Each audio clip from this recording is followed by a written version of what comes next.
পাপিয়া দত্ত এবং মানিক সাহা ত্রিপুরার বর্তমান মেইন ড্রাগস ডিলার। তারাই মেইন ড্রাগস ডিল করছে ত্রিপুরাতে। That's all. কি বলবে তুমি? এডিসিতে সাফ 28-এ খাবে আরো বড় বাস। প্রদ্যুৎ বাবু দেখিয়ে দিয়েছেন কিভাবে বিজেপি মুক্ত ত্রিপুরা করতে হয় এবং আমাদের ত্রিপুরাসারা দেখিয়েছেন বিজেপি মুক্ত ত্রিপুরা করে। Excellent sir.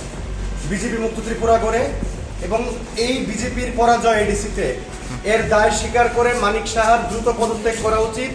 প্রতিমা ভৌমিক, বিপ্লব দেব যেই হোক, মানিক সাহার দ্রুত পদত্যাগ করা উচিত। এডিসি ত্রিপুরাকে রাস্তা দেখিয়েছে, মহারাজা রাস্তা দেখিয়েছে এবং মহারাজা প্রমাণ করে দিয়েছে বাপেরও বাপ থাকে। এইটুকুই বলবো। I am during last 2.5 years at jail. কোনো দোষ নেই। মুখ্যমন্ত্রীর বিরুদ্ধে নিউজ এবং খবর করার প্রতিবাদে জেল খাটতে হচ্ছে।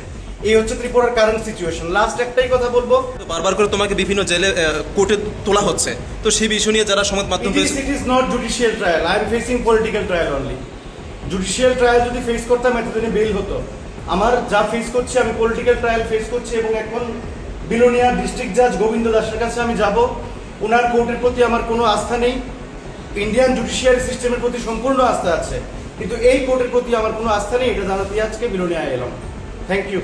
সংবাদ মাধ্যমের ভাইদের প্রণাম। জেলে থাকতে হয়। জেলে এবার স্পেসিফিক কোনো কমপ্লেন হলে জেলে না থেকে তো অপশন নেই কিছু আমার। এবার ট্রায়াল কোর্ট বেল রিজেক্ট করছে, মার্ডার কেস, রেপ কেসে বেল দিচ্ছে, আমাকে বেল দিচ্ছে না। তো আমি সুপ্রিম কোর্টের জন্য যাব। লেটস সি কি হয়, দেখা যাক। রাজ্যবাসী আশীর্বাদ যদি সাথে থাকে, সত্যের জয় হবে। And I strongly believe Papiya Dutta এবং মানিক সাহা ত্রিপুরার বর্তমান মেইন ড্রাগস ডিলার। তারাই মেইন ড্রাগস ডিল করছে ত্রিপুরাতে। That's all. Thank you. Jai Hind. সবাই ভালো।